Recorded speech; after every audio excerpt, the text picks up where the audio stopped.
कहानी शुरू होती है डल रिगो नाम के एक आदमी से, जो पिछले कई सालों से काटिया नाम की एक लड़की की तलाश में लगा हुआ था। और काटिया एक बहुत ही जाने माने साइंटिस्ट की बेटी है जिसका नाम था पीटर लिटवेंको। आज से कई साल पहले पीटर ने इंसानों पर एक एक्सपेरिमेंट किया और उनके डीएनए को मॉडिफाई करके उन्हें सुपर ह्यूमन बना दिया। इन सुपर ह्यूमंस को हिटमैन एजेंट कहा जाता और हर एक एजेंट को एक खास नंबर डेडिकेट किया जाता। ये एजेंट किसी भी आम इंसान से कई गुना बेहतर थे। इनका दिमाग किसी भी आम इंसान से 100 गुना तेज था। लेकिन यह सब कुछ ज्यादा दिनों तक नहीं चला, क्योंकि बहुत जल्द सरकार को इस एक्सपेरिमेंट की भनक लग गई। अब पकड़े जाने के डर से पीटर ने इस एक्सपेरिमेंट को बंद कर दिया और रातों रात यह देश छोड़कर फरार हो गया। अब देखते ही देखते 25 साल गुजर गए और अब 25 सालों बाद सिंडिकेट नाम की एक मेडिकल कंपनी ने इस एक्सपेरिमेंट को दोबारा से शुरू करने का फैसला किया। लेकिन बहुत जल्द उन्हें एहसास हो गया कि डॉक्टर पीटर के बिना इस काम को अंजाम दे पाना इम्पॉसिबल है। इसलिए सिंडिकेट कंपनी के मालिक ने डल रीग नाम के एक आदमी से कॉन्टैक्ट किया और उसे डॉक्टर पीटर को ढूंढने को कहा। लेकिन जब काफी कोशिशों के बाद भी डल रिगो को पीटर का पता नहीं लगा तो वो उसे छोड़कर उसकी बेटी काटिया के पीछे लग गया, क्योंकि उसे पूरा यकीन था कि काटिया उसे पीटर तक पहुंचा सकती है। अब सालों की मेहनत के बाद डल रिगो ने काटिया को ढूंढ ही लिया, जो कि जर्मनी के एक छोटे से शहर में मौजूद थी। लेकिन अभी वो इस बात की जानकारी सिंडिकेट के मालिक को देता उससे पहले किसी ने उसके कंप्यूटर को हैक कर लिया और उसके सीक्रेट बेस पर अटैक कर दिया। ये देखकर डल रिगो के बॉडीगार्ड्स फौरन एक्शन में आ गए और उसे गाड़ी में बिठाकर एक सेफ हाउस की तरफ निकल गए। लेकिन वो ये नहीं जानते थे कि कोई उनकी हर एक मूवमेंट को ट्रैक कर रहा है। अभी वो कुछ समझ पाते कि तभी वहाँ एक धमाका हो गया और इनकी 3 में से 2 गाड़ियों के परखच्चे उड़ गए। ये देखकर बॉडीगार्ड्स ने अपना रास्ता बदल दिया और बचते बचाते डल रिगो को एक सेफ हाउस तक पहुंचाया। अब सेफ हाउस पहुंचते ही डल रिगो सीधा कंट्रोल रूम की तरफ भागा ताकि वो इस पूरे सिचुएशन के बारे में पता लगा सके। लेकिन अंदर आकर उसने देखा कि किसी ने उसके दोनों गार्ड्स को पहले ही मार दिया है। अभी वह कुछ सोच पाता कि तभी उसके बाकी गार्ड्स भी मारे गए और तब उसकी नजर रूम में बैठे एक आदमी पर गई। ये आदमी एक हिटमैन एजेंट था जिसका नाम था एजेंट 47। यहाँ 47 ने उससे काटिया का पता पूछा, लेकिन डेल रिगो ने उसे कुछ भी बताने से साफ इनकार कर दिया। पर जब 47 ने उसे जान से मारने की धमकी दी तब डल रिगो ने डर के मारे सब कुछ उगल दिया। अब काटिया के लोकेशन मिलते ही 47 ने कमरे में एक धमाका कर दिया और डल रिगो को जान से मार डाला। इधर सिंडिकेट कंपनी के मालिक को भी ये खबर लग गई कि फिलहाल काटिया जर्मनी में मौजूद है और इसलिए उसने अपने एक खास आदमी को जर्मनी भेजा ताकि वो काटिया को किडनैप करके उसके पास ला सके। वहीं दूसरी तरफ काटिया, जो कि जर्मनी की एक लाइब्रेरी में बैठकर डॉक्टर पीटर यानी कि अपने पिता को ढूंढने की कोशिश कर रही थी। अब दुनिया भर के लोग काटिया को इसलिए ढूंढ रहे थे ताकि वो उन्हें पीटर तक पहुंचा सके। लेकिन सच्चाई तो ये है कि खुद काटिया को भी पीटर के बारे में कुछ नहीं पता। काटिया को पीटर का चेहरा तो याद है, पर वो तो यह तक नहीं जानती कि वो उसकी खुद की बेटी है। उसके दिमाग में पीटर की कुछ पुरानी यादें हैं और उसकी एक धुंधली तस्वीर भी है और इस तस्वीर के अलावा वो इस दुनिया में और किसी को नहीं जानती। हालांकि काटिया भी कोई आम लड़की नहीं है, क्योंकि पीटर ने उसके डीएनए में भी कुछ बदलाव किए थे, जिसके कारण काटिया के पास भी कुछ अनोखी शक्तियां हैं। उसका दिमाग ऐसी बातों और चीजों को सेंस कर सकता है जो किसी भी नॉर्मल इंसान के लिए इम्पॉसिबल है।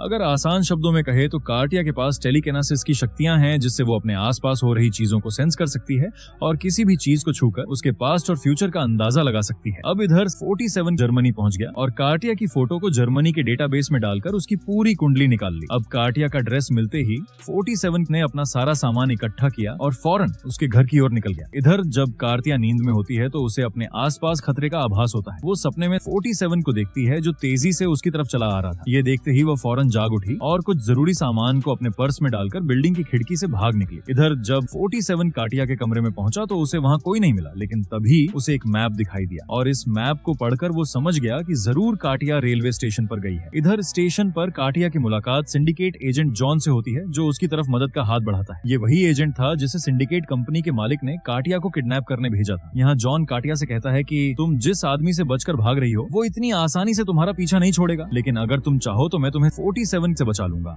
और उस आदमी को ढूंढने में तुम्हारी मदद करूंगा जिसे तुम इतने सालों से ढूंढ रही हो, यानी कि डॉक्टर पीटर। लेकिन अभी काटिया कुछ कह पाती कि तभी 47 वहां पहुंच गया और इन दोनों पर अंधाधुंध गोलियां बरसाने लगा। यहाँ जॉन ने 47 पर हमला कर दिया और ये दोनों ट्रेन के ट्रैक पर जागे रहे। ये दोनों काफी देर तक ऐसे ही लड़ते रहे, लेकिन फिर जॉन ने मौका देखकर 47 को चकमा दे दिया और काटिया को लेकर वहां से फरार हो गया। ये दोनों स्टेशन के बाहर निकले और एक टैक्सी पकड़कर यहाँ से भागने लगे। लेकिन अभी ये दोनों यहाँ से निकल पाते कि तभी 47 ने ड्राइवर को एक हेडशॉट देकर उसे मौत की घाट उतार दिया। अब ये दोनों फटाफट गाड़ी से बाहर निकले और पैदल चलकर वहाँ से भागने लगे। काफी दूर चलने के बाद जब इन्होंने पीछे मुड़कर देखा तो 47 अब भी उनका पीछा कर रहा था। तभी जॉन को एक यूएस एम्बेसी दिखाई दी और यह देखकर उसके दिमाग में एक आइडिया आया। वो काटिया को लेकर एम्बेसी के बाहर पहुंचा और अपनी बंदूक निकालकर हवा में गोलियां चलाने लगा। ये देखकर यूएस सोल्जर्स ने इन दोनों को गिरफ्तार कर लिया और इन्हें एम्बेसी के अंदर ले गए। दरअसल यह जॉन का प्लान था ताकि वह यूएस एम्बेसी के अंदर जा सके, क्योंकि उसे पूरा यकीन था कि 47 इस बिल्डिंग के अंदर तो नहीं आएगा। इधर एम्बेसी का एक ऑफिसर काटिया से पूछताछ करने लगा, पर तभी काटिया को यह सेंस हुआ कि 47 भी इस बिल्डिंग के अंदर एंटर हो चुका है। इधर 47 एक बड़ा सा बैग लेकर बिल्डिंग में एंटर हुआ और जब गार्ड्स ने इस बैग को स्कैन किया तो उन्हें अंदर से एक स्नाइपर राइफल और ढेर सारी गोलियां मिली। इसके बाद 47 को गिरफ्तार करके उसे इंटरोगेशन रूम में लाया गया, जहां एक सीनियर ऑफिसर ने उससे यहाँ आने की वजह पूछी, लेकिन कुछ बोलने के बजाय 47 ने अपनी बंदूक को हवा में उछालकर उसे फायर कर दिया और हथकड़ी को तोड़कर आजाद हो गया। इसके बाद उसने दोनों गार्ड्स को मार डाला और सीनियर ऑफिसर को बेहोश करके वहां से बाहर आ गया। इधर जॉन को भी 47 के आने की खबर लग गई, इसलिए वो कमरे का कांच तोड़कर बाहर आ गया और कार्तिया को लेकर यहाँ से निकल गया। इसके बाद इन्होंने पुलिस की गाड़ी चुराई और 47 से बचकर भागने लगे, लेकिन बदकिस्मती से 47 ने इन दोनों को देख लिया और इनके गाड़ी के नंबर को नोट कर लिया। इसके बाद वह एम्बेसी की छत पर पहुंचा और उस गाड़ी को ढूंढकर उस पर गोली चला दी, लेकिन खुशकिस्मती से 47 की ये गोली काटिया के हाथ में लगी और ये दोनों यहाँ से जिंदा बच निकले। अगले दिन जॉन ने काटिया को बताया कि डॉक्टर पीटर कोई और नहीं बल्कि तुम्हारे अपने पिता हैं। आज से कई साल पहले उन्होंने इंसानों के दिमाग पर एक रिसर्च की और उन पर ना जाने कितने एक्सपेरिमेंट्स किए, लेकिन जब सरकार को इस बात की खबर लगी तो पकड़े जाने के डर से वो रातों रात अपना देश छोड़कर फरार हो गए और उन्होंने तुम्हें भी पीछे छोड़ दिया, क्योंकि उनके साथ रहकर तुम्हारी जान को भी खतरा था। इसलिए उन्होंने तुम्हारे दिमाग को मॉडिफाई करके तुम्हें टेलीकिनेसिस की शक्तियां दी ताकि तुम खुद के दम पर जिंदा रह सको। अब इन बातों को सुनकर काटिया ने फौरन अपना मैप निकाला और अपनी शक्तियों को यूज करके अपने पिता को ढूंढने की कोशिश की। तभी उसे कुछ झलकियां दिखाई दी और वह फौरन समझ गई कि फिलहाल उसके पिता कौन से देश में हैं। यहाँ जॉन काटिया से पूछता है कि तुमने अभी क्या देखा, लेकिन अभी काटिया उसे कुछ बता पाती कि तभी 47 कमरे में एंटर हुआ और अपनी बंदूक की सारी गोलियां जॉन के सीने में उतार दी। इसके बाद उसने काटिया को बेहोश किया और उसे अपने कंधे पर उठाकर वहां से ले गया। कुछ घंटों बाद जब काटिया को होश आया तो वो एक चेयर से बंधी हुई थी। 47 उससे कहता है कि तुम्हें मुझसे डरने की कोई जरूरत नहीं है, मैं तुम्हें मारने नहीं बल्कि सिंडिकेट के लोगों से बचाने आया हूँ। इस पर काटिया कहती है कि अगर तुम मुझे मारना नहीं चाहते तो कल रात तुमने मुझ पर गोली क्यों चलाई। इस पर 47 कहता है कि वो कोई गोली नहीं बल्कि एक जीपीएस ट्रैकर था और उसी की मदद से मैं तुम्हें ढूंढ पाया। इसके बाद वो काटिया का हाथ पकड़ता है और ऐसा करते ही काटिया उस दिन की झलकियां को देखती है जब उसके पिता उसे लेकर भाग रहे थे और भागते भागते उन्होंने 47 को वहीं छोड़ दिया था। इसके बाद उसके पिता ने उसे भी छोड़ दिया क्योंकि उन्हें पूरा यकीन था कि काटिया अपनी शक्तियों के दम पर सर्वाइव कर लेगी। यहाँ 47 कहता है कि तुम भी मेरी तरह एक एजेंट हो और तुम्हारा नाम एजेंट 90 है और इसका मतलब ये है कि तुम मुझसे 2 गुना बेहतर हो। इतना कहकर 47 वहाँ से जाने लगा और जाते जाते काटिया के पीछे लगे एक बड़े से फैन को ऑन कर दिया। यहाँ उसने काटिया से कहा कि तुम अपनी बचपन की ट्रेनिंग को याद करो और रस्सी को खोलकर अपनी जान बचा लो। अब पहले तो काटिया थोड़ी घबरा गई, लेकिन फिर आंखें बंद करके उसने अपनी ट्रेनिंग को याद किया और थोड़ी मशक्कत के बाद वो इस रस्सी को खोलकर आजाद हो गई। इसके बाद वो कमरे से बाहर आई जहाँ 47 पहले से उसका इंतजार कर रहा था। यहाँ 47 ने काटिया से उसके पिता के बारे में पूछा, लेकिन उसके कुछ बताने से पहले ही सिंडिकेट के लोगों ने इन पर हमला कर दिया। यहाँ काटिया अपनी शक्तियों का इस्तेमाल करके 47 को यह बताने लगी कि सिंडिकेट का कौन सा गार्ड कहाँ से आ रहा है और इस जानकारी के मुताबिक 47 एक एक करके सबको मारता गया। पर तभी अचानक से जॉन काटिया के सामने आ गया और ये देखकर काटिया पूरी तरह से हैरान हो गई। जॉन की पूरी बॉडी टाइटेनियम की बनी है और इसीलिए उस पर गोलियों का कोई असर नहीं होता। यहाँ जॉन और 47 की लड़ाई हो गई और इस बार जॉन 47 पर भारी पड़ रहा था। यहाँ काटिया ने भी एक बंदूक उठा ली और जॉन के पीछे मौजूद कमरे की खिड़की पर गोली मार दी। इस कमरे में एक बड़ा सा पंखा था और कांच के टूटते ही इस बड़े से पंखे ने कई गार्ड्स को अपने अंदर खींच लिया। हालांकि जॉन इस बार भी जिंदा बच गया और जमीन पर गिरकर बेहोश हो गया। इसके बाद 47 और काटिया बिल्डिंग के बाहर आ गए जहां काटिया ने बताया कि फिलहाल उसके पिता सिंगापुर में मौजूद हैं। इसके बाद ये दोनों एयरपोर्ट की तरफ भागे ताकि फ्लाइट पकड़कर जल्द से जल्द सिंगापुर पहुंच सके। इधर होश में आते ही जॉन ने काटिया का वो मैप देखा और तब उसकी नजर सिंगापुर पर गई। वह पूरी कहानी समझ गया और सिंडिकेट के चेयरमैन को कॉल करके इसकी जानकारी दे दी। इधर चेयरमैन ने सिंगापुर के एयरपोर्ट सिक्योरिटी को कांटेक्ट किया और उनसे 47 और काटिया को ढूंढने को कहा। अब जब ये दोनों सिंगापुर पहुंचे तो 47 ने एक पायलट की यूनिफॉर्म चुरा ली और काटिया से कहा कि तुम सिक्योरिटी कैमरा से बचते हुए मुझे एयरपोर्ट के मेन गेट पर मिलो। इसके बाद वह गाड़ी में बैठी और यह दोनों यहाँ से निकल गए। हालांकि काटिया एयरपोर्ट के कैमरा से तो बच निकली, लेकिन बाहर निकलते वक्त मेन गेट के कैमरे ने उसे कैप्चर कर लिया। इधर 47 और काटिया एक होटल में आकर रुके जहाँ 47 अपनी बंदूक को सामने रखकर सो गया। इधर काटिया ने भी सोने की कोशिश की, लेकिन अपने पिता से मिलने की खुशी में उसे नींद नहीं आ रही थी, इसलिए उसने 47 की बंदूक उठा ली और उन्हें खोलकर साफ करने लगी। इधर सिंडिकेट के लोगों ने इनकी लोकेशन का पता लगा लिया और अगली सुबह इन दोनों पर हमला कर दिया। अब चूंकि काटिया ने 47 की बंदूक को खोल रखा था, इसलिए उसे इन गुंडों को हाथों से मारना पड़ा। यहाँ 47 काफी गुस्सा हुआ और काटिया को आखिरी वार्निंग दी कि आगे से वो की चीजों को हाथ न लगाए। इसके बाद ये दोनों होटल से निकलकर उस जगह पर जाने लगे जिसे काटिया ने अपनी झलकियां में देखा था, लेकिन जाने से पहले 47 ने काटिया को एक चाकू दिया ताकि ताकि वक्त आने पर वह अपनी रक्षा कर सके। अब सालों के इंतजार के बाद जब काटिया ने अपने पिता को देखा तो उसकी आंखों से आंसू निकल गए। यहाँ पीटर अपनी बेटी को देखकर खुश तो था, लेकिन उसने काटिया से कहा कि तुम्हें अपनी जान को खतरे में डालकर यहाँ नहीं आना चाहिए था। यहाँ काटिया ने उसे सवाल किया कि सालों पहले आपने मुझे मरने के लिए अकेला क्यों छोड़ दिया और इतने सालों बाद भी आपने मुझसे मिलने की कोशिश क्यों नहीं की। इस पर पीटर कहता है कि मैंने तुम्हें अकेला इसलिए छोड़ा था क्योंकि मेरे साथ रहकर तुम्हारी जान को भी खतरा था। अभी ये दोनों बातें कर ही रहे थे कि तभी 47 पीटर के सामने आ गया। यहाँ पीटर को लगा कि शायद 47 उसे मार देगा, पर काटिया ने उसे बताया कि 47 उसके साथ है और वो उसे मारना नहीं चाहता। अभी 47 साथ कुछ कहता कि तभी उसकी नजर सिंडिकेट के गार्ड्स पर गई। ये देखते ही उसने इन दोनों गार्ड्स को मार डाला और पीटर और काटिया को लेकर यहाँ से निकलने लगा। पर तभी इनके सामने जॉन आ गया और इनका रास्ता रोककर खड़ा हो गया। अब यहाँ पीटर ने 47 को बाहर निकलने का एक दूसरा रास्ता बताया और यह सभी जैसे तैसे करके बिल्डिंग के बाहर आ गए। लेकिन थोड़ी दूर जाते ही सिंडिकेट के गार्ड्स ने इनकी गाड़ी पर हमला कर दिया और केबल्स की मदद से कार को एक चौराहे पर रोक दिया। यहाँ 47 ने खुद को आजाद करने की काफी कोशिश की, लेकिन इसका कोई फायदा नहीं हुआ। आखिर में वह गाड़ी से बाहर निकला और एक एक करके इन गार्ड्स को मारता गया, लेकिन गार्ड्स की संख्या इतनी ज्यादा थी कि इन सभी ने यहाँ से भाग जाना ही बेहतर समझा। अब भागते भागते एक गोली पीटर के पैर में लग गई और वह फौरन जमीन पर गिर गया। यहाँ 47 ने उसकी मदद करने की कोशिश की, लेकिन पीटर ने उन्हें यहाँ से भाग जाने को कहा। हालांकि काटिया इसके लिए राजी नहीं थी, पर अब इनके पास कोई और चारा भी नहीं था, इसलिए 47 काटिया को लेकर वहाँ से निकल गया और इधर सिंडिकेट के लोगों ने पीटर को बंदी बना लिया। इसके बाद पीटर को सिंडिकेट के ऑफिस लाया गया, जहाँ जॉन ने उसे कुर्सी से बांधकर उससे हिटमैन एजेंट बनाने का फार्मूला पूछा। लेकिन जब पीटर ने उसे कुछ नहीं बताया तो जॉन ने उसकी बॉडी में एक केमिकल का इंजेक्शन लगा दिया। इंजेक्शन के लगते ही पीटर को काफी तेज दर्द हुआ और उसके दिल की धड़कन भी काफी बढ़ गई, लेकिन इसके बावजूद भी वो चुप रहा और जॉन को फार्मूला बताने से साफ इनकार कर दिया। इधर दूसरी तरफ 47 ने बिल्डिंग के कैमरास को हैक कर लिया और अंदर की सभी चीजों को मॉनिटर करने लगा। यहाँ उसने एक प्लान बनाया और फायर ब्रिगेड को कॉल करके यह झूठी खबर दी कि सिंडिकेट के ऑफिस में आग लग चुकी है। इसके बाद उसने बिल्डिंग के स्पीकर्स को यूज करके सिंडिकेट के चेयरमैन को यह ऑफर दिया कि अगर तुम पीटर को छोड़ दो तो मैं तुम्हें बदले में काटिया दूंगा। काटिया पीटर की बनाई गई सबसे बेस्ट एजेंट है और उस पर रिसर्च करके तुम अपने सभी सवालों के जवाब पा सकते हो। अब चेयरमैन को भी यह आइडिया पसंद आया और उसने 47 से हेलीपैड पर लैंड करने को कहा, लेकिन वो ये नहीं जानता था कि हेलीकॉप्टर में सिर्फ काटिया मौजूद है। यहाँ काटिया ने लैंड करने के बजाय हेलीकॉप्टर को सीधा बिल्डिंग में घुसा दिया, जिससे सिंडिकेट के कई गार्ड्स की मौत हो गई। इधर 47 की बुलाई फायर ब्रिगेड भी बिल्डिंग तक पहुंच गई और 47 भी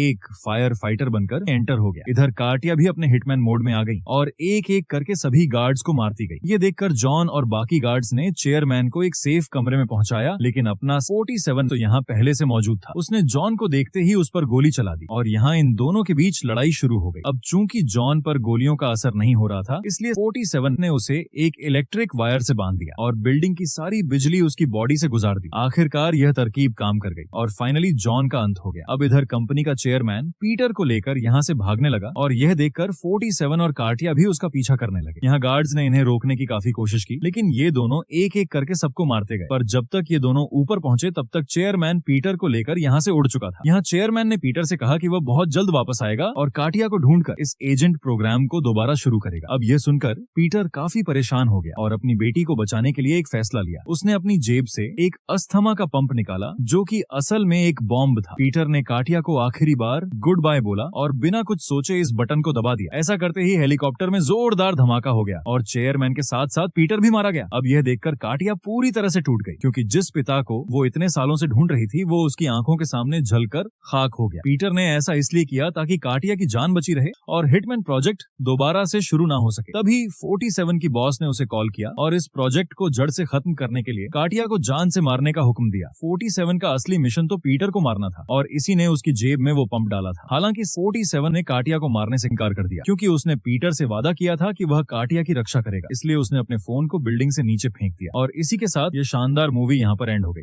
तो दोस्तों, आपको ये कहानी कैसी लगी और आप इसे 10 में से कितने नंबर देना चाहेंगे, हमें कमेंट्स में जरूर बताएं। और दोस्तों, मैं आपको बता दूं कि ये चैनल अभी ग्रो कर रहा है, तो इसे ज्यादा से ज्यादा लाइक और शेयर करें, क्योंकि इस पर और भी मजेदार मूवीज आने वाली है। मिलते हैं अगली वीडियो में, तब तक के लिए गुड बाय।